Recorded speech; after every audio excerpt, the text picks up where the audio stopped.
harka keetiin erga naa ife homtuun jiruu kan na daangessu humna keetiin narraa dhorkame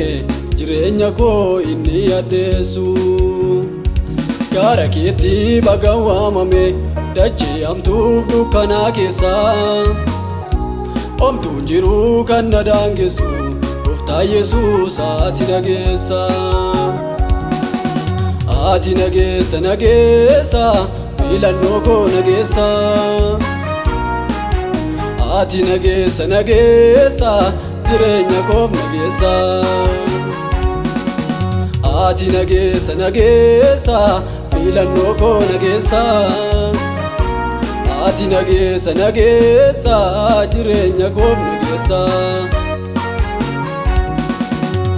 ati nageessa nageessa filannoo koo ati nageessa ati nageessa nageessa jireenya koo ati nageessa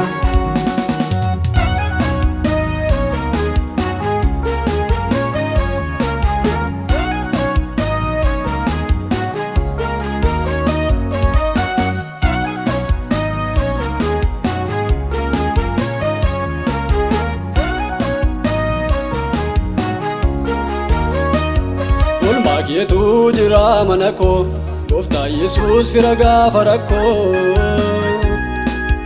gaafa hundumaa na wajjiniin jirta kophaatti naan dhiifne gaaf tokko Gooftaa Yesuus ati naaf adda gaafa homtuu hin jirre naa dhufte rakkina koorraa na fayyifte isa ittiin ormi na jibbe Gooftaa Yesuus ati naaf adda gaafa homtuu hin jirre naa dhufte rakkina koorraa na fayyifte isa ittiin ormi na jibbe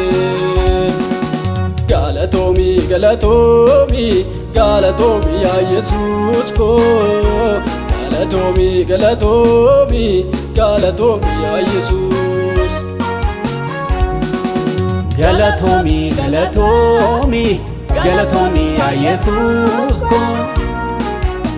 galatoomii galatoomii galatoomii yaa Yesuus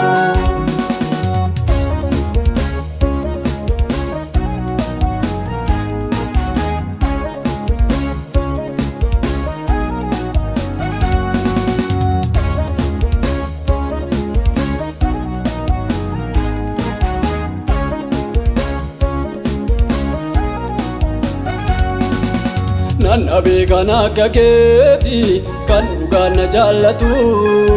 hammam gatii natti baasu namni lubbuun allaatu Nanna beekan akka keeti kan dhugaan na jaallatu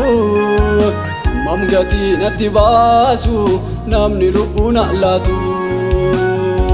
hin dagatamu oolmaan kee inni gaafa rakkinaa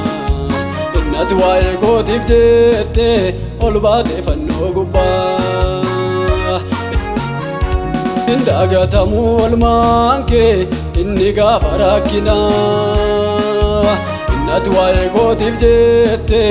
ol baate fannoo gubbaa galatoomii galatoomii galatoomii yaa Yesuus koo galatoomii galatoomii galatoomii yaa Yesuus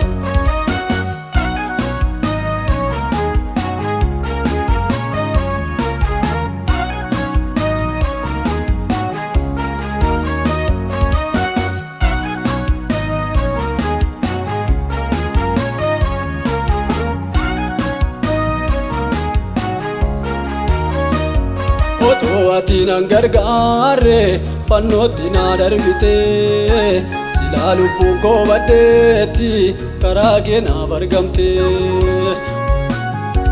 yakka tokko toon qabaanne waa'ee kootiif dhiphatte